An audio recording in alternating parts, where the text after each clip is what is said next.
quick, I'd like to mention I saw some posters up the front talking about RILA, and I'd just like to thank everyone here because the Noon and the Breakfast Rotary sponsored my trip to RILA 2 summers ago, and it was the best experience of my life to date still. And I'm still very, very grateful for people who funded those trips and gave me that opportunity. And now, without further ado, I go on with my essay. The crowd is brimming with pent-up anger and hysterical enthusiasm.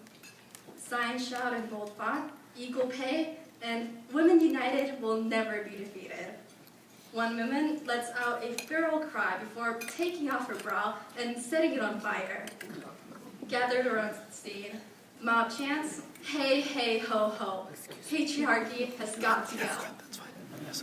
I often feel that this is the image people get when I bring up feminism. They see it as a cult of radical, middle-class women with nothing better to do than complain and cry about society en masse. They see it as an antiquated state of mind, something that our mothers and grandmothers might have found relevant, but hardly applicable today. After all, this is 2013. Women have equal rights, right? Well, unfortunately, no. Feminism is still prevalent because women are still faced with prejudice and misogyny. Using Rotary's 4-way test, we can illuminate the validity of feminism by answering 4 vital questions. Is it the truth? Is it fair to all concerned? Will it build goodwill and better friendships? And will it be beneficial to all concerned? In the famous Seneca Falls Convention of 1848, Elizabeth Cady Stanton delivered a Declaration of Sentiments, a controversial document that modeled itself after the Declaration of Independence. Stanton wrote, "We hold these truths to be self-evident, that all men and women are created equal." Feminism is an ideology that supports that truth. It is the belief that women should be as liberated as men. And now, history may have turned a blind eye to the unethical and neglectful treatment of women, but we can no longer afford to do so. For too long, women have been dismissed as the lesser and weaker sex. But these days, women can serve in combat roles, run for national election, and climb the corporate ranks to become CEOs. To deny a woman opportunities based on her gender is to deny the truth. Women are just as capable of changing the world. Now, feminism does not segregate to put one gender above the other. It supports elevating women to the same economic and social playing field as men, no more and no less. It was not fair that less than a century ago, disenfranchised women had to resort to hunger strikes and jail for attention. It is not fair today that an average woman earns only 81 cents for every dollar her male counterpart makes. Feminism seeks to balance our male-dominated culture by raising awareness and encouraging women to speak out against workplace and wage discrimination.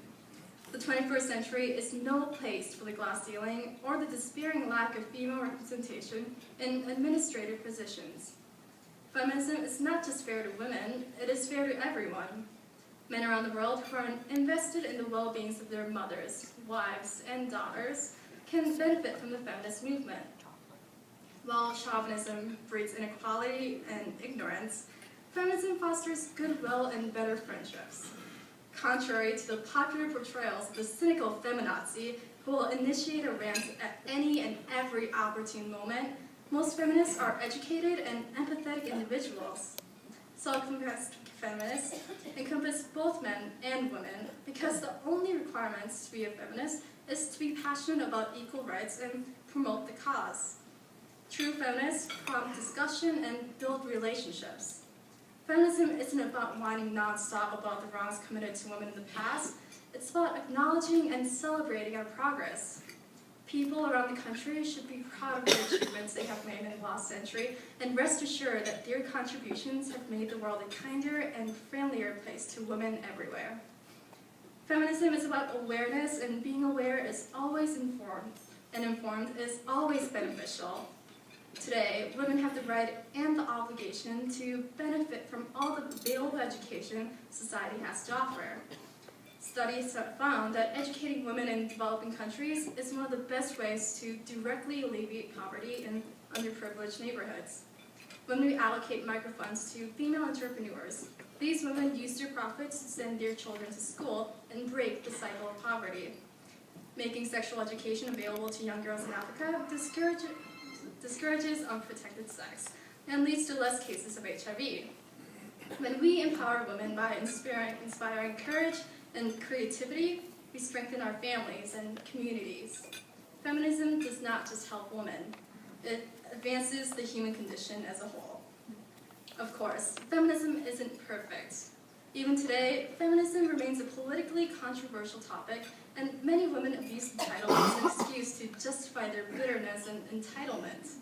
However, I believe that feminism stems from good intentions and often reaches ethical solutions. I believe that it has made the world a better place by being honest, fair, considerate, and beneficial. After all, if it wasn't for feminism, I would be too busy making sandwiches in the kitchen to write this essay.